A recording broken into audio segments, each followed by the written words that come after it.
hidden parts of Disneyland. You're going to go to different places in Walt Disney's history as he was developing. So not only will you learn more about Disneyland, you learn more about the man behind it all who started it all. Plus, we have an interesting game book with 20 games and puzzles that you can actually play inside Disneyland. The whole family can enjoy. Wow, games inside Disneyland, that sounds fun. All right over here now.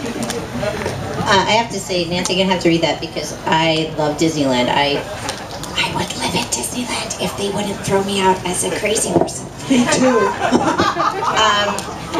My book is called The Seven Tales of Trinket. It is my first chapter book, my first children's novel. I have written 9 other books that are picture books. I have a series called the Good Night series. Get well, good night, good night, good night, those. So I decided I wanted to write something longer. So I tried a couple times and they followed the rules. You know, these books kind of follow the rules, so there wasn't anything that interesting about them. So my editor would say, oh, these are nice books, but, you know. So I decided, you know, what is it that I really wanted to read? What would 11-year-old Shelley have wanted to read? And it's The Seven Tales of Trinket. There's an 11-year-old girl Trinket kind of in long, long ago, far, far away time. I picture in my mind kind of ancient Ireland because a lot of the stories have Celtic roots.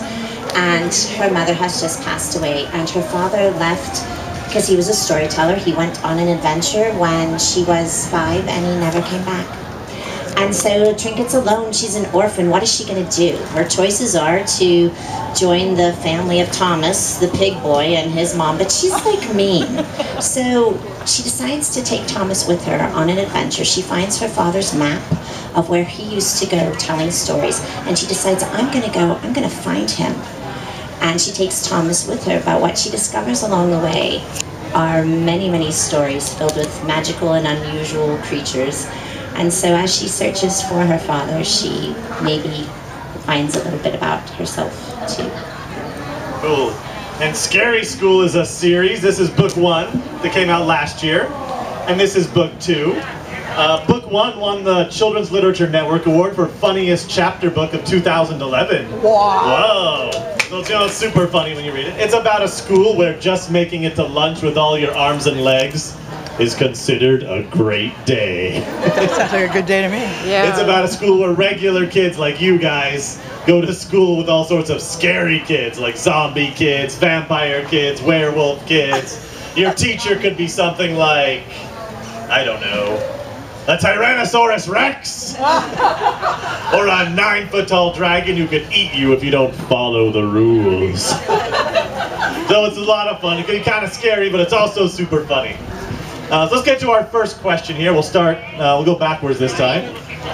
So let me ask you, why do we write middle grade as opposed to YA or teen? What's the allure of the middle grade genre? I think as a writer, you just have to be true to who you are as a writer. When I started writing for children, I didn't start writing for children. I was a teacher, which I still am. I won't tell you how many years I've taught, but it's older than most of you out there before you were born. So back when dinosaurs roamed the earth and people had dinosaur teachers, I was a teacher and I wanted to write. And so I went to a thing called the Writing Project, which is for teachers who write. And the voice that came out was a voice that wrote for children, and I realized that that was my truest writing. So I wrote picture books for a long time, and then I just really, you know, I love Roald Dahl, and I love Eva Ibbotson, and I love J.K. Rowling, and I thought, you know what, I'm just going to go for it. Why not be brave? You know, we ask kids every day to try something new. Learning, if you knew everything, you wouldn't be in school. You have to learn it. So, you know, I thought I need to do that too, and now, I love being a diverse writer to write many things, so middle grade is awesome. It's that really special time in your life, that kind of 10 to 13 years where life is just awesome. So. Well, in writing about Disney, it's all ages. And the first series that we did was aimed more for a little bit of the older audience. And I'm finding that the younger ones are trying to read the books too. So it just was natural that the series would continue for the younger grades.